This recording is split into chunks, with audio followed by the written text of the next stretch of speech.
Hello, everyone. Danny here from Skillshare. So excited to have you here today. We are joined here by Mimi Chao, a Hi, Skillshare top everyone. teacher. Yes, Skillshare top teacher, mindfulness educator, amazing illustrator, and now dabbling into animation with Procreate Dreams. And we're here to dive into a bit of Mimi's process for making some beautiful animations from illustrations in Procreate Dreams. So happy to have you here, Mimi. Thank you. Yeah, I'm excited to just dive right in. We have a lot to cover. So I wanted to share a little bit about my background first, and then my experience kind of dabbling into animation, and then we'll do a demo together at the end that has a step-by-step that anyone can do. So hopefully you guys all have your Procreate Dreams and iPads ready. Cool. And I'm just gonna pull up these quick intro slides we have. Um, just what you can expect today, everyone. As Mimi mentioned, she's going to walk you through her story and kind of her process for how she developed animations from her illustrations, a bit about her workflow. And at the end of the session, you're going to have a chance to animate along with Mimi and learn a step-by-step process for animating lettering. And just a few little things to keep in mind for this session is sometimes maybe might be moving more quickly than you can follow along with. So remember that the session will be recorded. So you'll have a chance to watch that recording if there's anything that you miss. And we have an active chat box. As I see a lot of people are writing in already, which is great. So feel free to share what you're excited about. If you have any questions, please share questions in the chat. We'll keep an eye on those and we'll save time for some questions at the end. And also, if you have answers to people's questions in the chat, feel free to write those in. That's a community space. So yeah, feel free to interact with one another, ask questions to Mimi, and we'll try to get to as many questions as we can. And with that, Mimi, over to you. Awesome. So, for those of you who don't know me, my name is Mimi. I'm a teacher on Skillshare, and I'm also an illustrator and run my own studio called Mimo Chai.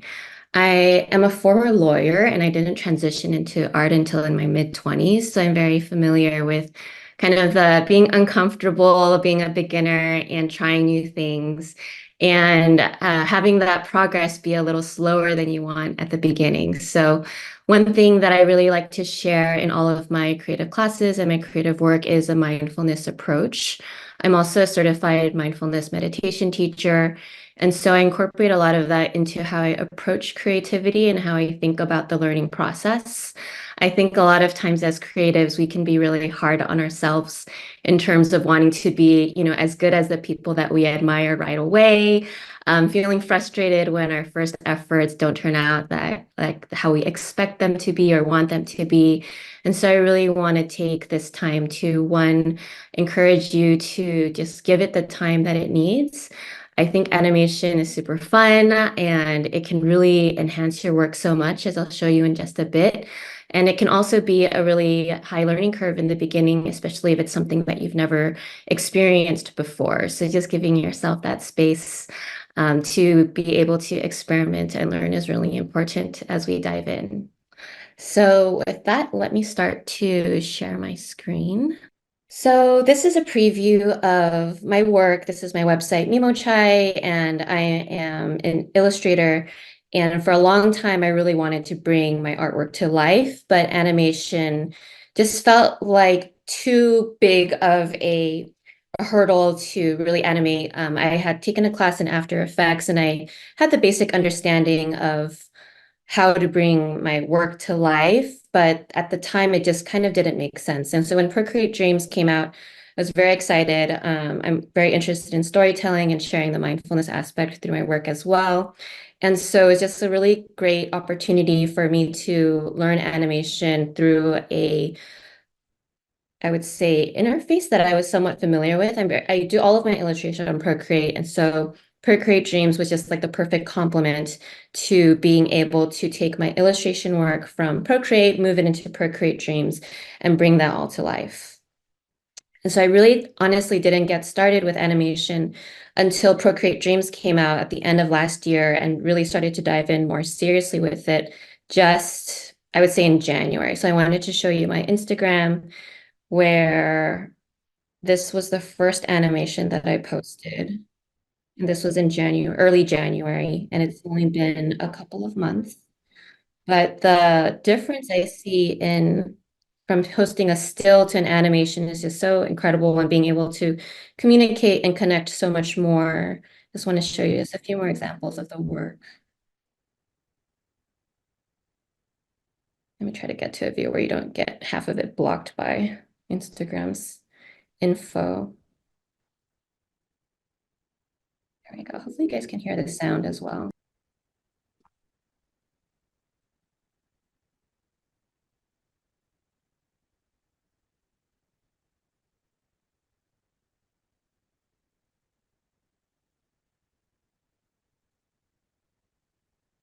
And so with each one, my goal was really to add one more skill or technique that I hadn't tried before to really take it more step by step. And so I didn't want to overwhelm myself with wanting to make my first animation, as good as some of the very advanced animations that I was seeing out of the people using Procreate Dreams. And that really kept it a lot more manageable for me. So just going back to the first one, it might be a little hard to tell like what are the advanced and what are the more easy animations, but that's something I want to share and cover with you in our demo together. But here, a lot of these ideas that I had were really framed around what I'm able to do. And so kind of designing around limitations can actually be really helpful. And the impressive part of that animation with the lights going through is actually one of the easiest techniques in Procreate Dreams, which I find very exciting. So that's something that I really want to share. And then just kind of slowly building in more frame by frame animation. So for here, for example, each of the leaves were frame by frame animation, and that used to feel very tedious and unapproachable for me, but because I built it in step by step and was encouraged by seeing how effective my illustrations became through just a little bit of movement, it just gave me that extra push to keep experimenting and adding a little bit of lettering and text also kind of helped with the communication piece. This one brought in a lot of frame by frame that I was experimenting with the rain, but also kind of creating ambient movement in the back with more simple animations. And then the text itself is actually also very straightforward to animate. And so slowly building, I would say, my arsenal or my toolkit of techniques that I could use has been really helpful. And so this is the latest one that I posted. And this one was the first time I experimented adding background, moving through to create that sense of movement through a landscape. And again, something when I first started would have seemed very complicated, but realizing that it can be really simple and straightforward in Procreate Dreams. So all of that just to show you kind of the progress of how your illustrations can go from a still. So this is the still that I posted. And I think just comparing, the effect of this illustration versus the animated version can already show you how much some really simple techniques can add to your work. I know all of you are probably coming from different backgrounds. Maybe some of you have never touched animation before, and some of you are quite advanced. Some of you are illustrators already, and some of you might just be learning how to draw. But no matter where you are, there is some way that you can use animation to enhance your work. And especially nowadays with how I don't want to make it seem like everything is about social media, but whether you're trying to build up your portfolio or you're trying to grow your Instagram or social media account, or you're just doing this for fun, so much of how we're communicating and connecting with an audience these days is about having some movement and being able to draw an attention to something that you care about and that you want to share. And animation is just a tool that I feel like is going to be so important for anyone that is in visual communication. And now that we can do so much on our iPads, there's really never been a better time to add it to your skills. So now I want to quickly move into this is a really short series of slides that I prepared before we get into the demo. And I wanted to frame this session, as I said, around animating with intention, because within animation, there really is just so much that you can do. And it might feel overwhelming if you look at just the example animations that Procreate Dreams comes with, or look at Instagram at the most popular animations. They're very advanced. And to try to go from having no understanding of animation to that is completely unrealistic. And it's more important, I think, to just take it step by step and learning the basics and understanding how that can fit into your work right away. So you don't have to wait until you're a pro animator or even really ever get to that point to be able to really make some effective changes with your work. So I encourage you to take some time right now. You can just think about it, or you can quickly jot it down on some notes. But just consider, first, what are you trying to achieve with your work? Based on what your either career path is or your own personal interests are, what are you really trying to achieve with your work? So it could be anything from building up your portfolio, perhaps showing clients that you have some animation skills, which is really effective these days. If you're working, say, in editorial and you do digital illustration, you can also say that you do animation. That's a huge bonus. Maybe you are a student and you're just interested in exploring and understanding the differences between illustration and animation. Maybe you're like me and you're an independent artist and you want to be able to share and communicate more effectively, keep up with how people are consuming media, and just be able to do something that you used to take a team of people to do or hiring an animator to do. And now there's a lot that you can do on your own. So I find that very liberating and fun as a creative to try new things and to continue to grow. For me, it just, like I mentioned earlier, it just came at such a perfect time because I really wanted to figure out how to use my artwork to encourage more mindfulness and also do more storytelling around these themes.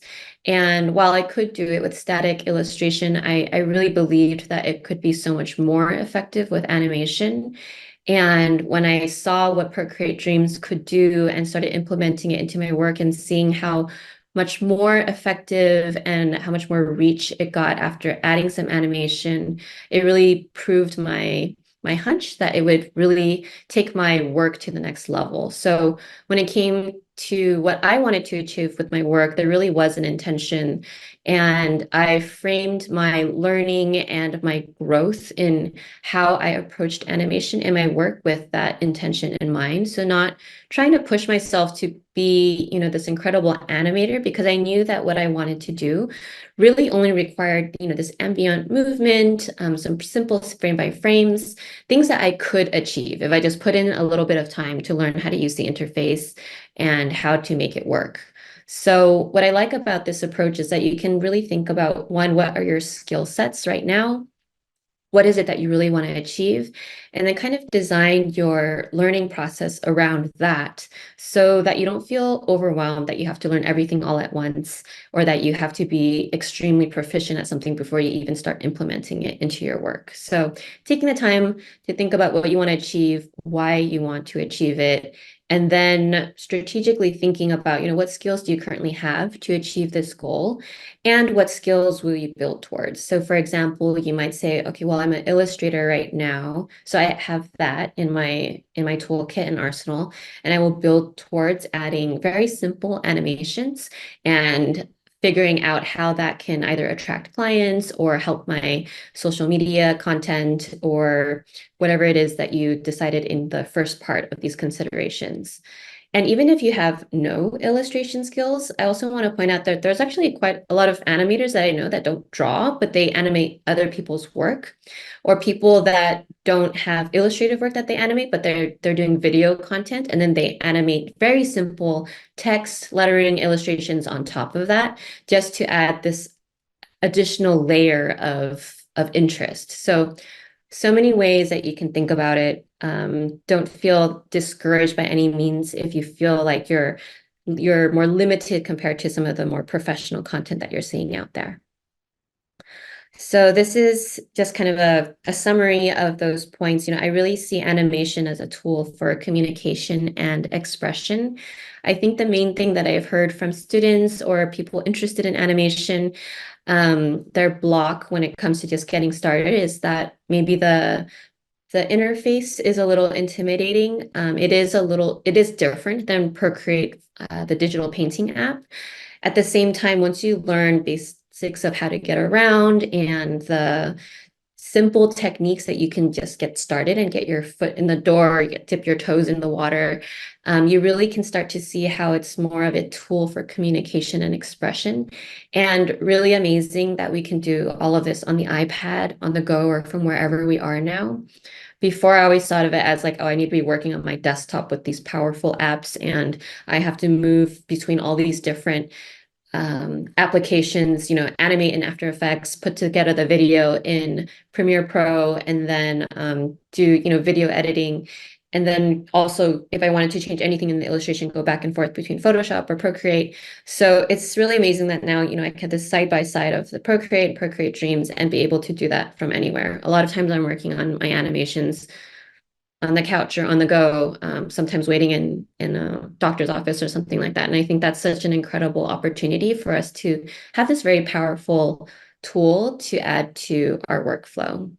So just a reminder, taking it step by step. I always like to encourage people to start where they are, use what they have, and do what they can, and then slowly build towards that growth. So with that said, we can move into Procreate Dreams. What I'm going to do is first spend a few minutes showing the back end of my animations, just to show you what it can build towards. Or if you're a little more advanced, maybe just be interesting to you to see how things are set up, and considerations that I had to create the animations that I have shared. And after that, I'm going to do a very easy demo that is targeted or designed for people that have never used Procreate Dreams before. You're opening it maybe for the first time, and just showing you some very effective techniques that I have found to be, one, both approachable, and so that's very encouraging at the beginning, but two, you can implement right away into something that you're working on, either on top of a video that you have shot or on top of a digital illustration that you have created. We're going to go over through these, very simple techniques, each of the three main methods of animation in Procreate Dreams, which are frame by frame, the traditional type of animation that you probably think of when you think of Disney animators, just drawing it, and then as you move through the frames quickly, they seem like they're moving. And then keyframing, which is quite different. You'll see more clearly in the demo, but being able to move things more by setting targets that are being moved towards. And then performing, which is the unique, brand new method of animation that Procreate Dreams offers and is really magical to me. You really are using the techniques or the technical aspect of keyframing, but the app just records your movement, your natural gestures, to turn it into keyframes for you. So as you move through this demo, and I cover a lot of this in much more depth in my Skillshare class on Procreate Dreams, I encourage you to keep a list of animations that you're learning and that you can do, and maybe even just jogging ideas, and then build on them as you go. So even for me, when I'm finishing an illustration and moving into the animation phase, I'm already thinking about, okay, based on the animations that I know that I can do, what would be the most effective use of those tools based on the illustration that I have. Okay, so let's just go into Procreate Dreams. And I'm not going to go over all of them, but let me just see how I want to spend maybe at least 5 minutes showing you the back end. And let's start with the first one. So this is the demo that I have in the Skillshare class Procreate, on Procreate Dreams. I think it's a good one to show because it's a direct translation from the static illustration that you saw. And these glowing balls that you see moving through here. Hopefully it's clear enough for everyone. We're all done through performing. So let me just expand that a bit. These bars are all called tracks. And when you pull in an illustration from Procreate, you can turn each of your layers into a different track, which is very helpful. You can kind of think of them as layers in digital painting, but if you've ever worked in any sort of film editing program, this will be familiar. And so each track holds a piece of content and you can manipulate that content through the track. So each of these balls that you see, you can see that when I click on this track, there's a little bounding box that shows up around which content I have selected. And as I'm scrubbing through, you can kind of follow along on where that's moving. And so each of these I just created, and I'll just show you really quick. I'm going to be using only brushes that come default with Procreate Dreams today so that everyone can follow along. This part you don't need to follow along, but I just want to show you how simple it was. Let's create a new track. And so I just created a light ball, and then I hit this record button, which is the performing feature. And then just using my pencil, just moved it through. Stop recording. And then now when I play it back through, it's this guy right here. He's more or less blended in with everyone else. And that's a glowing light bulb moving through. It was that simple. I created a little dot and then I performed it moving through, and now it's moving with everyone. And that simple movement, in my mind, used to take so much longer. Imagining having to then plot through it frame by frame or figuring out, the right keyframes to get such a natural movement. And now that took maybe a total of 10 seconds. So I think that that's a really good example of how effective this program can be. Mimi, quick question And on that we just got okay, in, which is how did you get the smears? Martha noticed that like there's sometimes like a smear behind the golden orb. I don't know. Yeah, like that last one that comes through there. oh, this one, that's a great question. So that one is actually a frame by frame. So in the light swoosh, and and this might seem much more complicated, but I promise you'll see in our demo.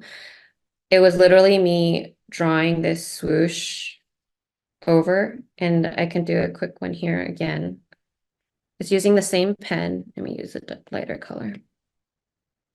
Using the same pen, and then you just plot your path through it. So don't be overwhelmed if you're not understanding the gestures that I'm doing right now. It will definitely come together in the demo, but I just pulled out the flip book, which gives you more space to animate, and I'll show you in slow motion how I did that in the demo. But the flip book is basically like your little animator's flip book that you can that I'm sure each of you have experienced in real physical form before.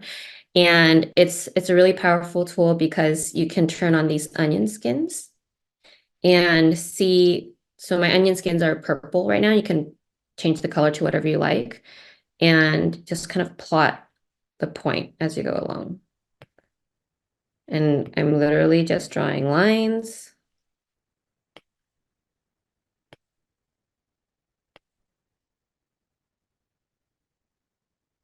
That took maybe 20 seconds. And now you can play this one. And you saw how that moved across the screen. So two very simple approaches, each a little bit different. One is much more straightforward, the dot, just moving it through with performing. This one is with keyframing, but I would say still very simple and straightforward. And that's part of what I'll show you together in the demo. The rest of the kind of ambient movement that you're seeing in the back, the leaves swaying in the wind, you'll notice there's a very subtle zooming in on the illustration and then gradually moving back out. All of those are very simple keyframing techniques that I'll show you, but very effective. So through keyframing, you can simulate camera pans, camera movement. I could have moved the illustration around, like maybe zooming in on her first and then slowly panning out, but keeping this very subtle movement keeps the focus on the character and the lights moving through. So that's another thing. I really encourage you to look at animations that you enjoy and start to study what about it is drawing you in, or what about it is effective. Because even if you want to be able to do so many different types of animation, actually the more you stick in, sometimes the more chaotic it can be and loses focus, just like in drawing and painting, right? You want to lead the eye, you want to think about where the focus is. And so there's a lot of considerations on how you can use very simple animations to add life to your artwork, but not feeling like, if you look at the leaves, I could have done some really complicated frame by frame, made each leaf move at a different pace. Maybe they're growing leaves and all of that. But is that really necessary? Is that really going to make this more effective based on what I want to communicate and share? Not really. And so if you think about animation from a design and intention point of view, you can really start to narrow down on what is it that you really need to learn and make the point that you want to make, and what parts are going to be just fine with simple keyframing, simple performing, and being able to have that understanding just comes through experience and practice with your own artwork. So that was my first one. And I would say this took me over 10 hours to kind of like learn the interface and then figure out how I wanted to animate things, put everything together. And so there is going to be a learning curve. And that's part of the fun, to be honest. It was really magical to bring it all together and feel like, I'm adding this new skill set to my work. And now if I were to do that from scratch, it would take a lot less time. Let's see, we're at 10:33. So I'll just show you the most recent one. If there's a particular one you wanted to see, please let me know in the comments. But this one I think is interesting because it probably looks like there's a lot going on, but this actually has no frame by frame animation. It's all keyframing and some performing. So you'll see that I use the same technique on the little blossoms that are kind of floating through the air. Again, I just used a texture brush to create a dot, and then I moved it through with performing. And then the butterfly wings are all keyframing. So I'm just using a bit of distortion to make the wings go up and down. And again, also using a little bit of performing and movement to have them move through the sky. And then this back pan I want to show you. You can see it's just one layer of grass that's moving through the back. And so that's a really exciting part of Procreate Dreams. In Procreate, if you guys are familiar with it, once you draw outside of the frame, you lose those pixels. And so you can't do this. But in Procreate Dreams, there's this massive canvas. I think they support a million by million pixels. And what that allows you to do is you can imagine, this entire thing being a huge illustration. You just kind of move the frame around and it looks like you're exploring this whole world, but it's really just this one single illustration. So I wanted to use this as an example of how, you know, these grasses are quite simple to draw. I just used a texture brush and I'll show you again in the demo. But by having this one single layer move through in the back,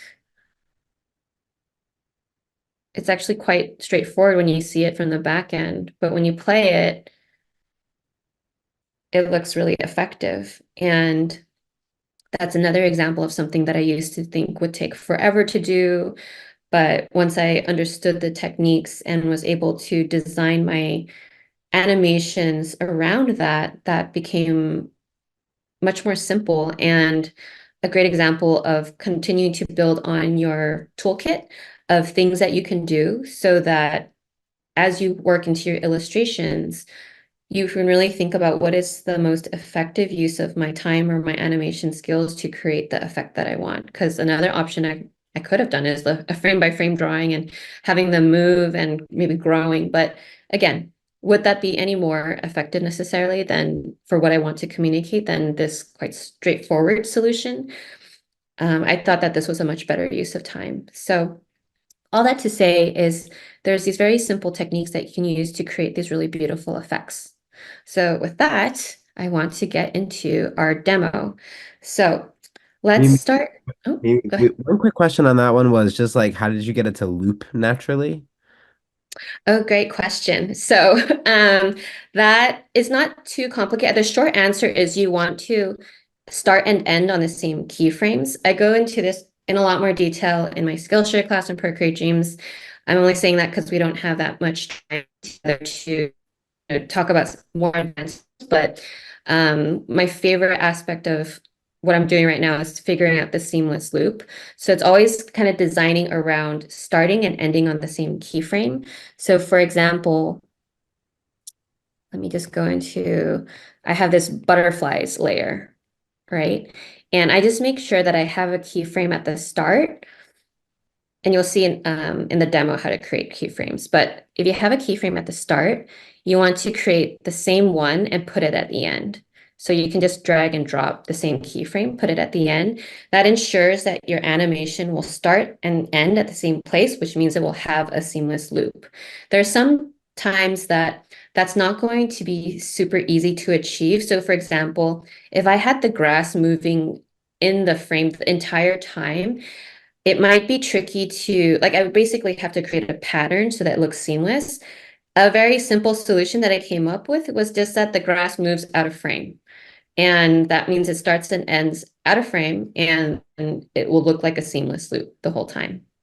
Same thing with the color change in the back. You can see there's a subtle shift from kind of a dawn dusk sunsetty color or sunrise color to a very bright color. And then that was just a hue saturation adjust.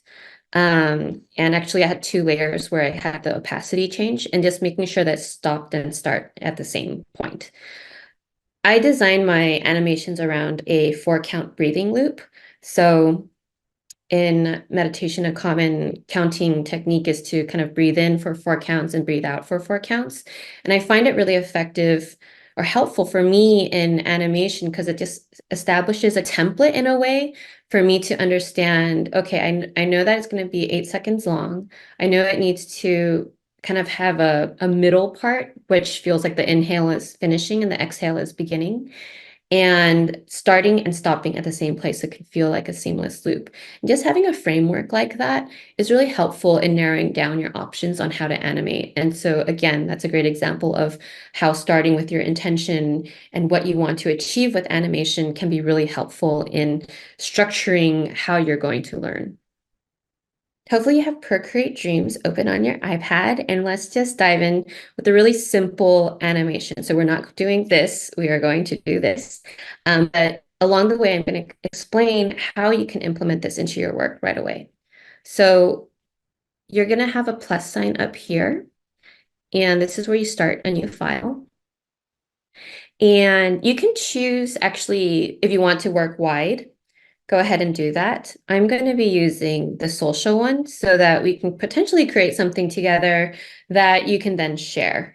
And you can also see how this could be easily implemented into creating a reel or another video in a vertical format.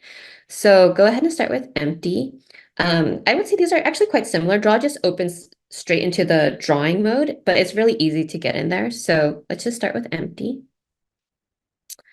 And over here are your main controls. So this is where you add a track, you can add photos, you can insert video. So if you mostly take video and you just want to draw on top of your video, that's where you would bring in your videos. You can add in files. So I almost always start with the Procreate illustration already finished. And so I'll save those Procreate files to my iPad and then bring it in through there. You can also obviously animate on top of photography or bring in a photo to put on top of your animation. But just so that we're all starting at the same place, let's just add a blank track. And the first thing that I want to do is just show you a very simple lettering technique. And so let's go into the draw mode. So this little squiggle icon here is going to pull the draw mode. So this is the closest interface that you're going to get to Procreate. So these are going to look familiar up here if you've used Procreate before. You have your brushes here. And again, I'm going to use only brushes that come with the app already. So some of my favorite brushes to use are this shale brush under calligraphy. I also really like dry ink under inking. And then this Blackburn drawing brush also has a nice texture. I generally look for things that have a subtle, nice texture to it, but are also pretty solid. My work tends to look a bit like a combination of gouache, acrylic, and watercolor. And so those are the tools I'm usually looking towards. And then under painting, there are a lot of actually both painting and textures, I would say. There are a lot of really fun brushes, and these all can add some great subtle texture to your work.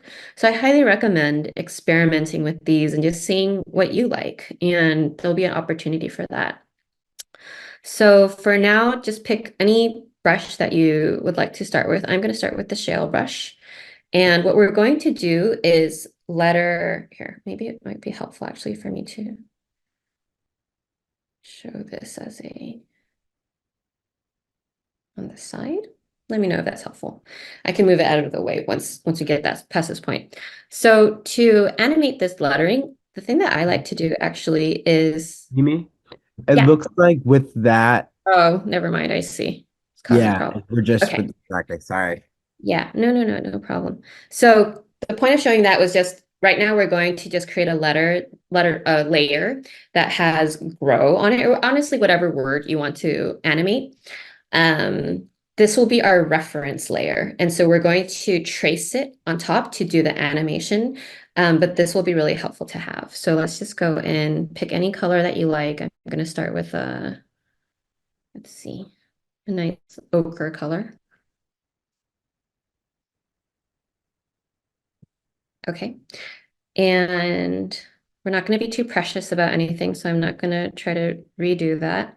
And so you'll see that when I created this layer, it creates just one frame. So once I move past this frame, it's gone.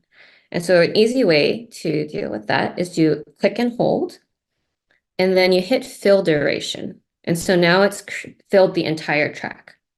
Speaking of which, you'll see that the default opens to 30 seconds, and we want to do something shorter. One is way more manageable, and two, say pretend we're creating this for social media. Most people only watch things for 3 to 4 seconds anyway. And so what I like to do is let's go in here. First, let's change the frames per second to 12.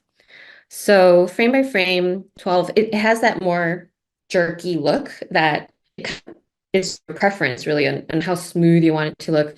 The ones that I showed you earlier are all 24 frames per second. They have a much more smooth look. But you also have to create a lot more frames to make that work. So for purposes of this demo, let's do 12 frames per second. It's also a really great look. And then let's change the duration to just 6 seconds. Okay, so we have 12 frames per second, and then we have a duration of 6 seconds. You can make it 4 seconds, 6 seconds, whatever you like. And then now you'll see that our tracks are much shorter. And I'm just using the 3-finger swipe to make it go shorter or longer. And if you go up and down, you'll see when we have a lot of layers, it's really helpful to scrub to make it bigger or more condensed to be able to see more. So now we have our reference layer. And if you want, you can go and click on this little clapper icon and hit filter. So this is where you're going to find all of your keyframing options, and you can also split your tracks here as well. But we're going to start with filter. So under filter, you're going to have all of these different options. And the one we want to use right now is just opacity to bring the opacity down. So a lot of the adjustments that you're used to seeing in Procreate up here, you'll find down here. And so I'm just lowering the opacity so that we can trace it. And let's add a new track on top. I'll just hit the plus sign, hit new track, and now I have a track on top of my reference. And so I recommend keeping things organized. So let's call that reference. And then now I'm drawing on top of that. So I still have the same brush and I'm on the track. And now I'm going to show you how to pull up that foot book. So you see this little gray bar right here. I'm just holding it, dragging it up, and now it turns into the foot book. And whenever you want to X out of or close out of that, you just hit that little X button in the corner and you're back into your timeline view. So Hopefully that was pretty clear to everybody. And now it's really just a matter of tracing. So take your time and think about the smaller your brush strokes, the slower the animation is going to be. And the longer your brush strokes, the quicker it will be. So it really is kind of depending on how you want it to feel. I'm going to go for something in the middle. So that's my first stroke. And there's two ways that you can go about doing this. So I can start here and then move on to my next keyframe and just make it a little longer. Or, and they're kind of different looks. But the one that I want to show together with you is to copy your previous frame and then just keep adding on top of that, because that will look more like a smooth brush stroke as if you're writing it out. Versus if you do it frame by frame, like starting from scratch each time, it will have this more wiggly look, which some people really like. But I'll show you the difference together. So for now, click and hold on your first frame and hit duplicate, and then just keep extending the brush stroke all the way around.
And it doesn't have to be perfect. You can always go back and clean it up.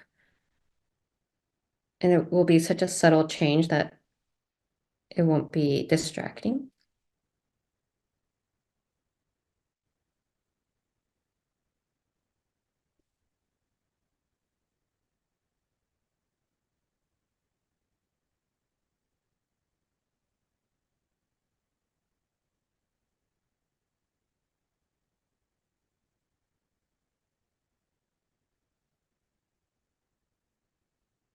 Yeah, we'll make this last one longer, have kind of this like quick animation effect. Okay. So now we can take a step out of this and just see how it looks. Even within here, you can kind of see how it looks, but I like to exit out of flipbook. Again, I'm using the 3-finger gesture to kind of condense this a bit. Let's just see how that turned out. Okay, so that's a nice pace for me. If you want it to be faster or slower, it's just a matter of condensing the number of frames you have. So you can always adjust that later, but for now, let's stick with that. And I'm going to go back in now and show you kind of a wiggly look.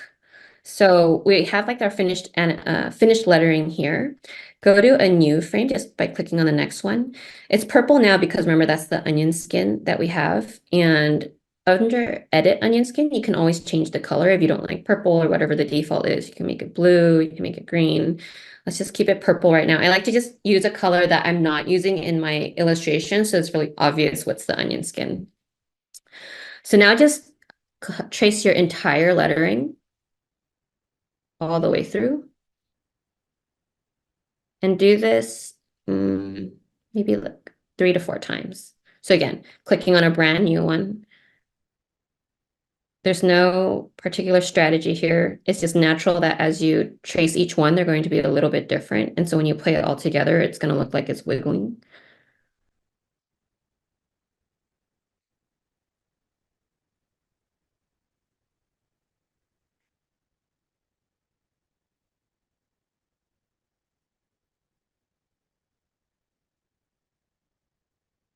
Okay.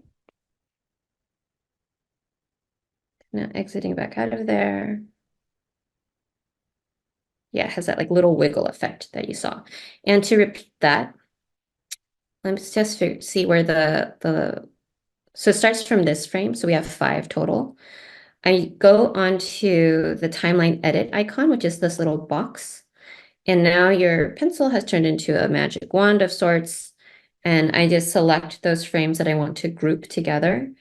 And they're highlighted in this red color. I click and hold on any one of them and I hit group. What that does now is makes it really easy for me to duplicate this. So I'm just going to duplicate this a few times so I don't have to keep drawing grow over and over again and still getting that nice wiggle effect. So I'm sure you guys have seen this in animations before. Now you know how to do it. You just have to draw the same word a few times. You can duplicate it. And then I want to show you what it looks like without doing that. So let's just go back and maybe just extend this last one here. So I'm just going to take this last keyframe and I'm just hitting the end of the keyframe. And then you'll see that the red bar is just on one side now. And then I can just drag it all the way to the end. I can also click fill duration. So now I just kind of want to show you the difference between that wiggly look and then a very static look.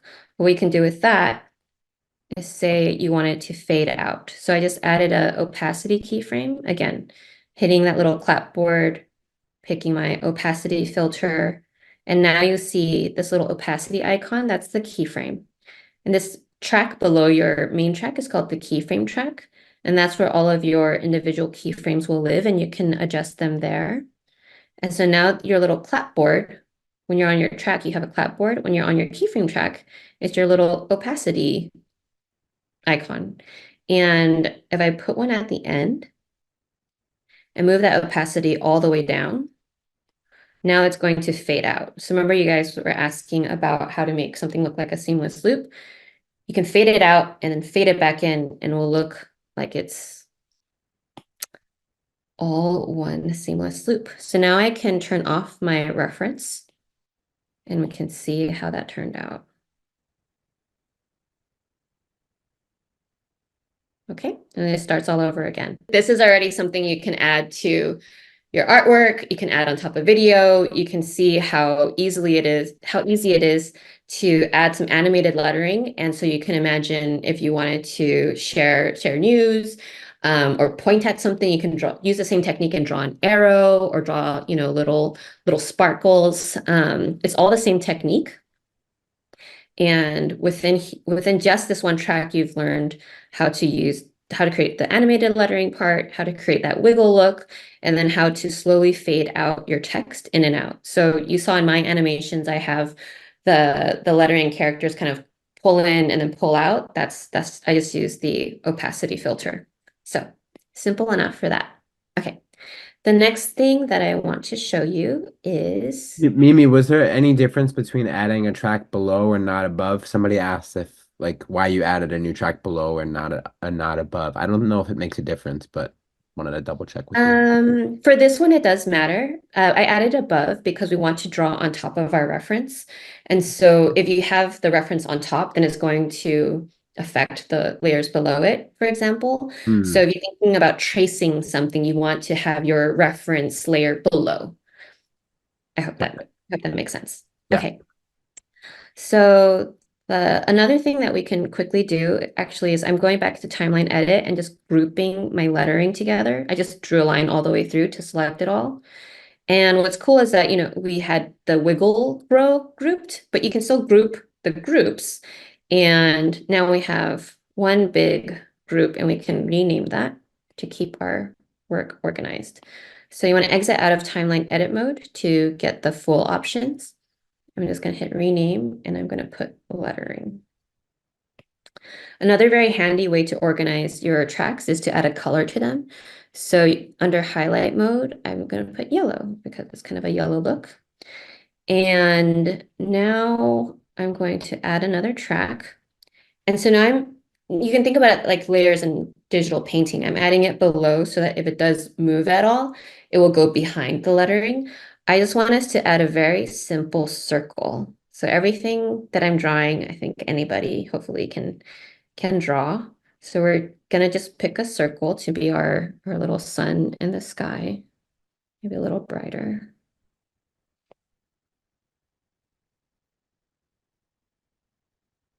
Okay, very simple circle. And again, I'm going to hit fill duration. And if it doesn't fill all the way, so for example, I had my little head clapper here, so it only started from where I was located. And so I want to go all the way over, just click and drag. And what I want to show here is a really simple rotation. So we're going to click on our little clapboard. We're going to hit move and do move and scale.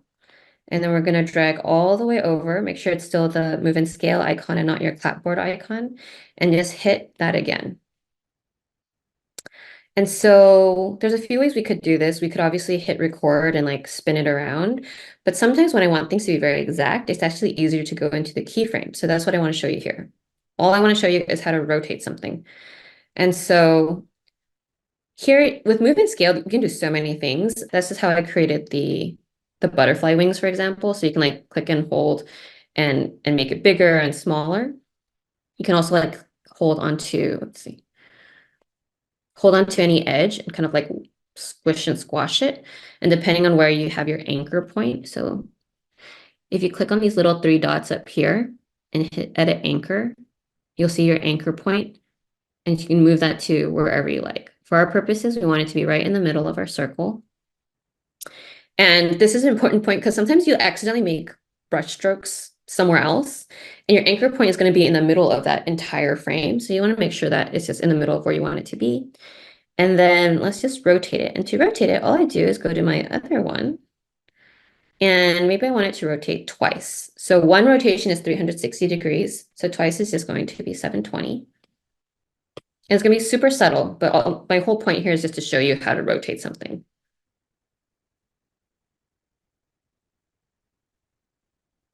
Okay. So that's pretty close, but I didn't really like, you noticed maybe how it was like kind of slow to go in and then slow to ease out. So there's a thing called easings in your keyframes. And all that means is how your animation is moving between the keyframes. Is it kind of slowly building in and getting quicker at the end, or slowly or going quickly in the end and slowly going out, or is it just consistent the whole time? So if you click and hold on your keyframe track, you'll get this option called set all easings. And you'll get these four options. And these little icons kind of show you how the movement is determined. So linear is just consistent, and then ease in kind of how it shows, and ease out is the opposite. And then you can have both ease in and ease out. So if I hit linear, you'll see that now it rotates at a very consistent and smooth pace. And I like that it's not a perfect circle so that it looks more clear that it's moving around. Okay, so that's rotate. Now you have another skill in your toolkit, and you can imagine if you had, say, a star on your drawing, or a little flower, or a ball, or any shape, even abstract shapes. Now you can just have them rotating around, and it's a really effective animation that, again, is super quick to do. Now let's draw a plant. So this is going to be a combination of frame by frame and a bit of performing or keyframing. So I want to draw a plant. And again, we can create a reference layer. Let me figure out where to start. So first, actually, let me draw a little bit of ground. So let's just do a little mound right here. And then pick any green that you like. I'll do kind of like a warmer yellow green. And this is just for your reference. Let me move it to a flip book so I have more space. Draw any plant that you like. It can be a flower, it can be a cactus, it can be a tree. For my purposes, I'm going to keep it super simple.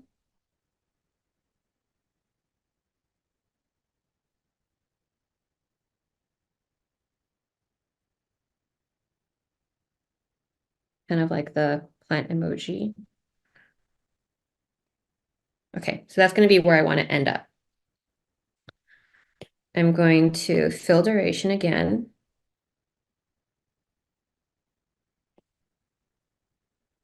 And then again, change that opacity down to something where I can see and create another track. And now we're going to do the same exercise as we did with the lettering. And then I will show you how we can make it kind of wiggle a bit to look like it's blowing in the wind. So go ahead and take some time right now to animate that in. One thing I recommend is actually starting maybe like a half second in, or maybe like when your O starts coming out, just to give it a little bit of breathing room and like kind of a new thing popping out for visual interest. And we can always move it around later. So I'm going to start here, which means the animation isn't going to start until about a second and a half or a second in.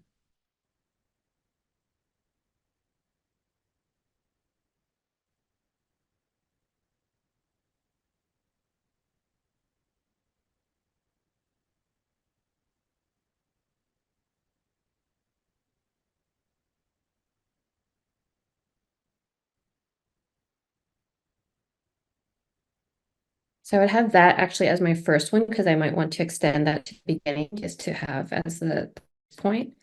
And then I'm just going to duplicate that and create my drawing. And one thing I want to point out is that I lost my is that say you want to create it behind the mound and you might want to move it, just like in Procreate, you can have drawing layers. And so I'm going to create the plant behind it, or I'm going to try and see how that feels. So I'm going to start with a tiny little sprout and just keep duplicating it.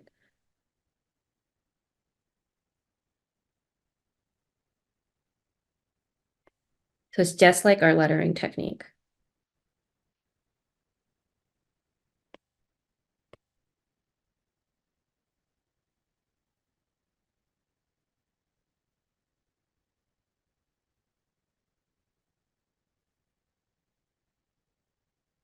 Actually here, I want to think a little bit about how a plant actually grows. So keeping it kind of sprout-like on the ends is good. Duplicate.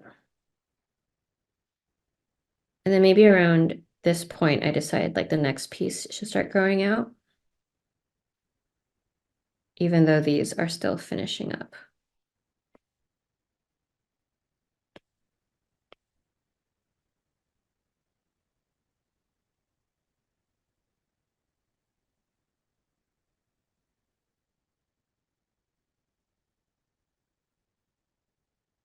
And the way that you animate things like this are going to be a bit of trial and error on your part on how you like things to come together. So you don't have to obviously have the plant moving like this or growing like this. Um, it's really depending on how you want it to look. Actually, maybe start the sprout here, then finish this leaf, and maybe you can still add a little more here. Now we're getting to the end. And I like that it kind of finishes right around when the grow lettering finish is coming into. Okay. So now we have our little plant. And obviously I can texture and render it more, but for our purposes, we're just going to learn the animation aspect.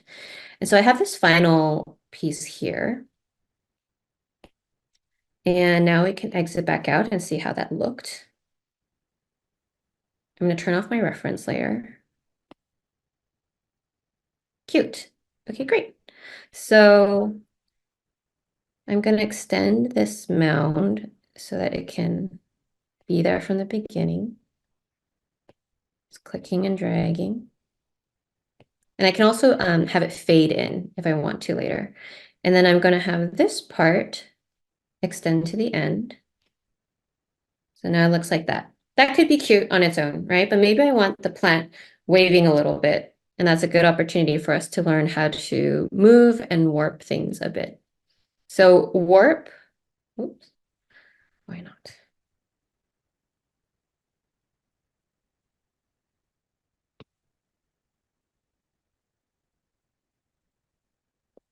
Actually, I think I might need to keep this together. So let me recreate this layer.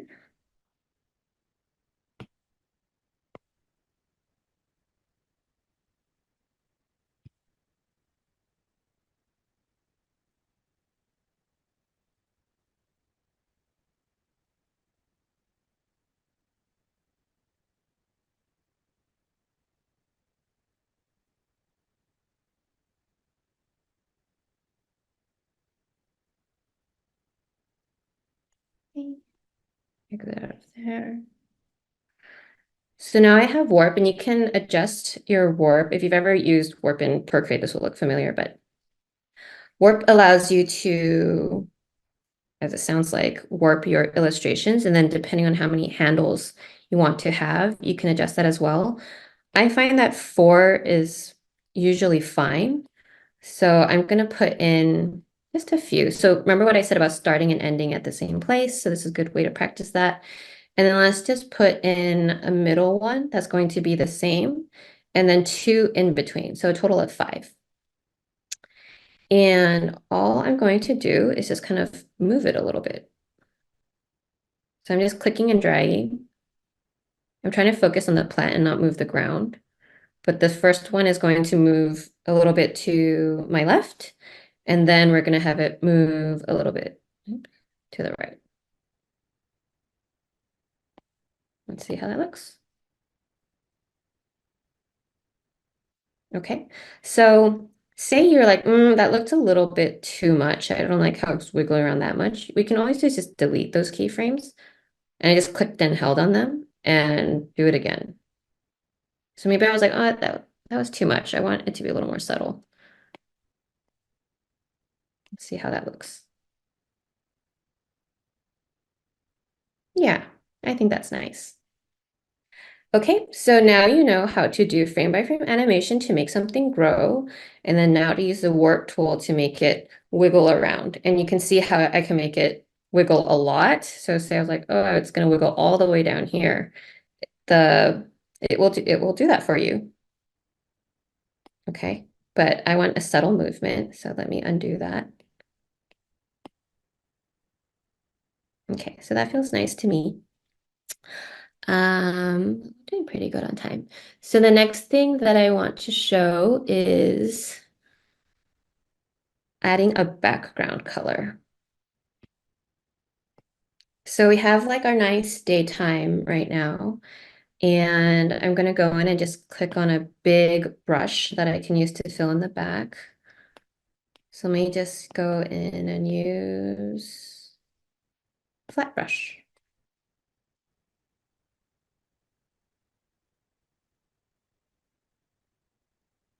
I'm just going to use a bright yellow as my background.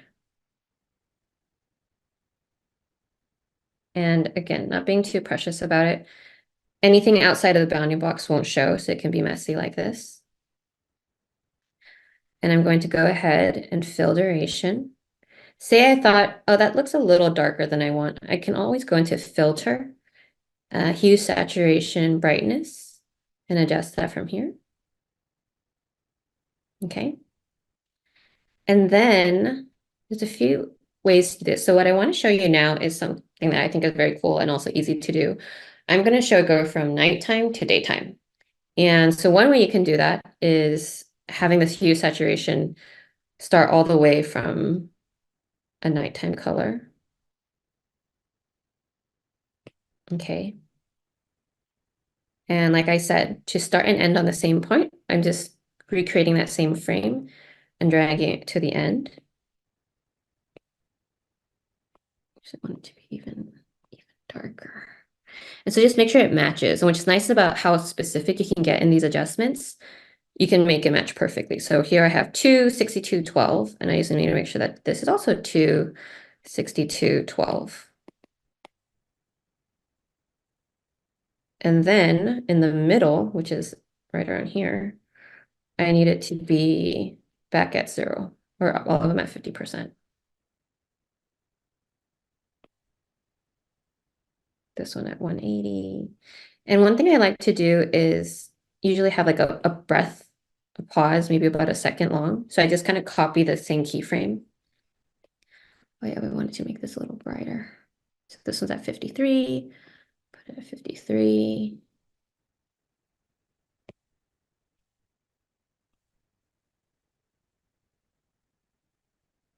79. Okay, so just by adding a few hue saturation keyframes, now I've created this whole daytime to nighttime look, which is really cool. You can imagine so many ways that you can use color shifts in your work to create a sense of time passing or just interest. And now you know how simple it is to do that. Okay, so we used hue saturation on that, and it kind of creates this like black to purple because obviously we need it to get to yellow. Another option that you can do is, I'm going to delete this for now, is create, actually before I do that, grab this color.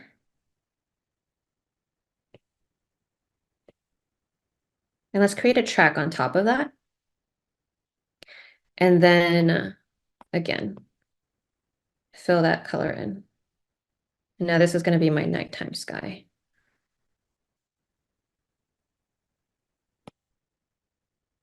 Okay, fill duration on that. And this time, instead of using a hue saturation keyframe technique, I'm going to use the opacity technique, which just means that we've been using this opacity filter a lot, right? I just want the blue to go away by the middle and then to come back by the end. And that way it'll reveal the yellow layer beneath it. Let's see how that looks. Cool. And you can see how it's one, a different technique. And two, because it's not using the hue saturation, instead of the purple transition, it has a gray transition. So again, it totally depends on your preference and taste. And you can kind of drag out your keyframes. You saw I was just like moving them around to adjust like when you want things to come in and when you want them to come out. So again, another great example of thinking about how you might use different layers like coming in and coming out to create different effects. So let's keep that for now. I'm going to use the hue saturation now on our little wiggling sun because I wanted to start as a moon. So now we're getting the hang of it, hopefully. We're just going to go into filter, hue saturation. We're going to, actually, before we do anything, I'm going to create keyframes so that it locks the original in place and then go in and adjust from there. So I want the moon to be white. Yeah, around there looks good. So I have 3368. All I do is go back in here, 3368.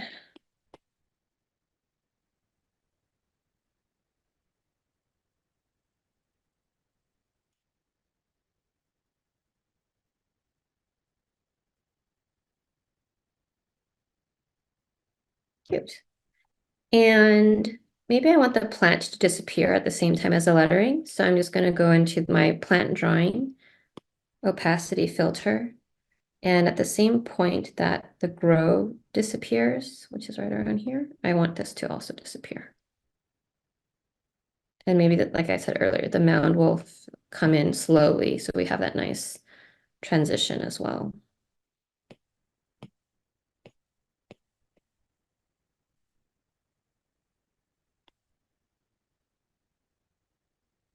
Oh, one thing to note is that when you hit play to preview your animation, it's just going to play the part that's showing in your timeline, which is really helpful when you're trying to focus in on one part and just get that part right. If you want to see your whole animation, make sure your full timeline is showing.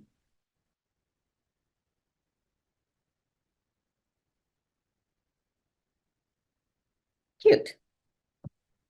Mimi, we have a few questions. Maybe now would be a good time to move on Oh, to part sure. two. Yeah, I think this is a great place to stop. Hopefully, you already have so many ideas of how you can use lettering frame by frame, framing and performing. So let's go into some Q&A. Awesome. Cool. So one question, we had two questions coming about pacing. So one was just generally like, can you talk a little bit about pacing and changing the speed that an activity happens, making it shorter or longer, and like when that works its way into your work? Does that make sense? Yes, it does. That has been kind of just a trial and error for me. Like, do I want something to go faster or slower? Like I said, having that 8 count cycle has been really helpful for me to figure out timing because I know by, let's use this 6 count, 6 second, for example.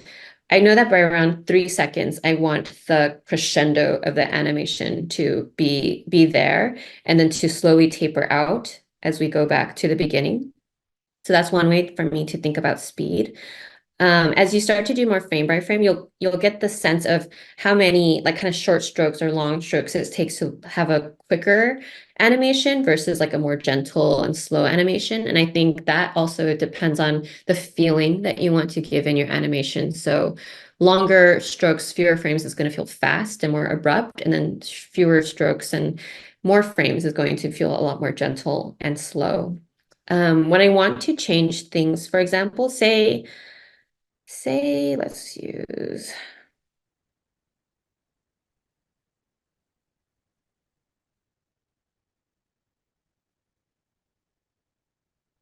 one thing you can do to extend frames is actually just to drag it.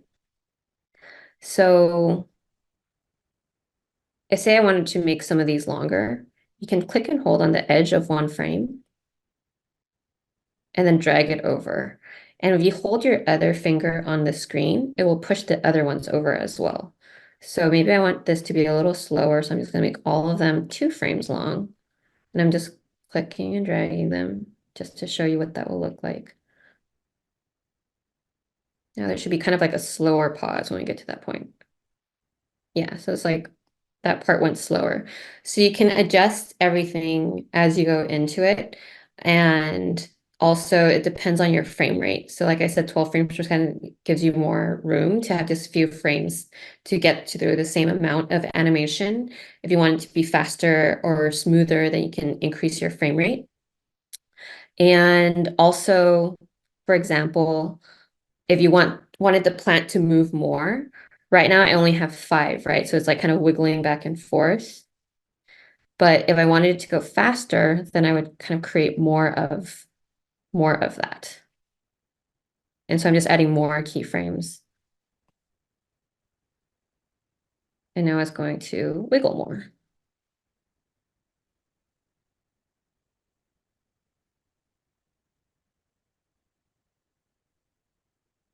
It'd be out by then. So you can see, let me just delete this or actually bring it up a little so you can still see it. Now you can see before it was kind of like this gentle wave. Now it's like bopping around more. So it's just a matter of adding more keyframes or taking away keyframes if you want to slow and speed things down. I hope that answers the question. Yeah, that helps a lot. And you actually answered a second question in that answer, Okay, which great. um making multiple frames have longer duration, which you just showed with the drawing frame by Yes. frame stuff. So awesome. Thank you. Um, and then people love your brushes. They were curious if you have any like recommended brushes or brush packs specifically for Procreate Dreams. Are you using any special brush packs or using things that are mostly built into Procreate? Yes, so I try to use a lot of what Procreate already has. I feel like they have updated a lot of them. So I love dry brush and old brush to add texture. Actually, I can show you just really quick. There's this one called Rectango that I really love. And so let's just go back down to our drawing this layer, my background.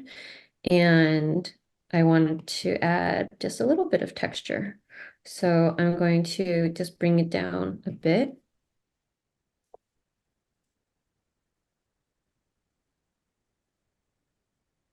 And let's do Nico rule. Nico rule is in painting. It has this kind of nice rubby texture on it.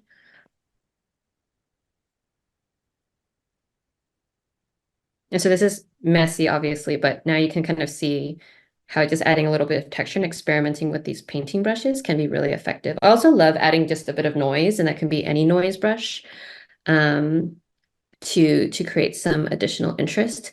For me in Procreate painting, my favorite paid brushes are the Max Packs brushes, which are quite popular. So I'm sure I can share a link, or just look up Max Packs. He has a really good one. So this is my faves folder that I've pulled in from Procreate, which is really easy. You literally just like drag and drop it over. But you can see I use a lot of Max Packs brushes, but with some default ones as well. I would say if you're just getting started, just experiment with Procreate's default brushes because there's already so many great ones.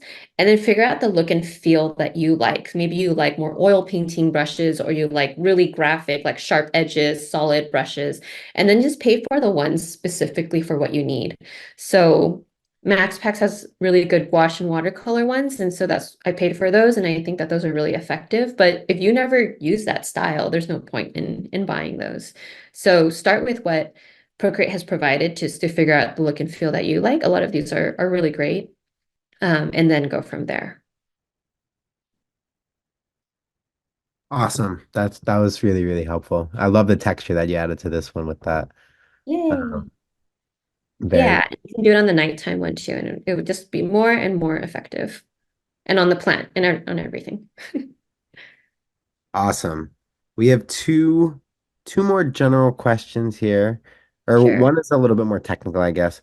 Which is just, do you suggest finishing the final illustration in Procreate with all the layers separated and then animating in Procreate Dreams, or do you have all the layers grouped or merged in Procreate and then recreate those layers or tr as tracks in Procreate Dreams? I guess like your import process Yeah, and that's yeah, a does great that make sense? question. I dive into this more step by step in the class on Skillshare, so I highly recommend checking that out. But this is a good example of how I work.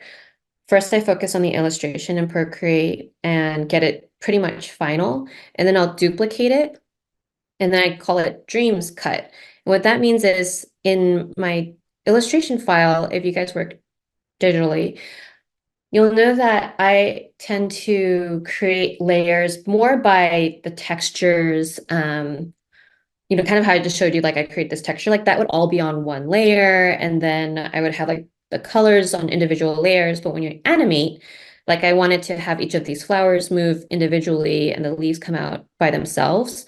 I want the objects grouped. So what I'll do is I want to keep both. So this is my working painting file, and this is my working like import into Dreams file. What I'll do is I'll cut out all the pieces and group them together. If I don't need to adjust, say, like the texture on top, I'll just merge all of them. The more organized and merged you can have all the objects and elements together here, in my opinion, or at least in my own workflow, the easier it is going to be when you come over here, drop it in, and turn them into tracks. So I guess since we have a little bit of time, I want to show you how that looks. So again, I'm going to start from empty. And then I'm going to import just one of these files that I've had before. So on my iPad, I have my Procreate files, and let's just go in and open this, the one that I've been talking about. So I just hit open. This is pretty much the same file. And then it just takes a second, but it will import this in a way that I can turn all of my individual layers into tracks. So when you go in here, you'll see that I've organized each flower individually, whereas in my painting file, all of the flowers, like the base color is on one layer, then the texture layer is on another one, and then the additional values, like each one is on its own layer, but all the flowers are not separated like this. Here, each one is on its own layer now, and it comes in like this, and you can adjust it however you like to fit. And all you do is you click and hold, convert layers to tracks, and now all of my layers are there, matched perfectly. So that's the workflow that I recommend if you are already working in Procreate, to create your illustration, create a copy. Once you're final done with your illustration, create a copy, group all of your elements together, and then label them as organized as you can. So I have like flowers, leaves, snow, character, branch, background, and then save that, and then import that into Procreate Dreams. That's helpful. So you're doing some pre-organization in Procreate so that Yeah. once you bring it in, you don't have like tons and tons of tracks that aren't organized in a Exactly. And all of your labels carry over. And it's to me just a better workflow to do all of that here already so that I don't have to be scrubbing around here to look for what I'm trying to animate. right. Awesome. That's really helpful. Thank you. And then lastly, I think this is maybe a good question to round us out, which is more of a high level creative question. Sure. What sort of creative things do you like to make just for yourself, as in not for social media or paid work? And I guess to loop that into this session, how have you approached learning Procreate Dreams, both just like to satisfy your creative curiosity versus the more like creating for sharing or creating for your business and that kind of thing? Right. That's a great question. I I feel lucky in the sense that the stuff that I share on social media is my personal projects and creation. Everything I create for Mimo Chai is for me in a way. I do think about how it can help other people as well, but I would say all of the stuff that you see here is my own personal work. And I create passion projects for myself. I think about different aspects. Like right now, I'm exploring this thing called the solar terms, which is this ancient Chinese cultural calendar. So it's a way for me to explore my own culture, but also being able to connect it with nature and mindfulness. And so being able to design something that is both very personal and meaningful to me and implementing skill sets that are going to be helpful in client work or if I need to create for something else has been very effective for me. In terms of purely personal work, it's more like I'm always working towards these final outcomes, but I have so much work that I've never shared because I'm exploring and trying to test out different ideas. And so if you go deeper into my Procreate, you'll just see all of these files and styles that I've tried. Um, and I would say like this is my experimental personal work, but it's all moving towards one direction, which for me has been important. And I think starting with that exercise that I introduced in the very beginning of what is it that you want to do with your work? If it's for personal reasons and you just want to keep it to yourself, that's a great answer as well, and takes a lot of pressure off of sharing or feeling like it needs to perform a certain way. But even then, there should be an intention, right? There should be like, well, I want to create for myself to express a certain feeling that I have, or maybe explore an aspect of my culture, or maybe just document my daily life. Having that as a starting point and then working in the skill set of what you need to fully express that is a great way to approach it as well. Yeah. So I think that is a really great place to stop. I highly encourage you guys to check out all of the great Procreate Dreams classes on Skillshare. And I have a lot more kind of these design and intention type classes in my own teacher profile as well. So if you're interested in that, I recommend checking them out as well. Thank you so much, Mimi. This was such a phenomenal session, and yes, that's a great place to leave. And to everyone out there, thank you so much for joining. Have a beautiful rest of your day, and I hope you keep playing and Procreate Dreams, and hope to see you at another Skillshare Lab session. Thank you. And thank you to Danny too. Bye, everyone.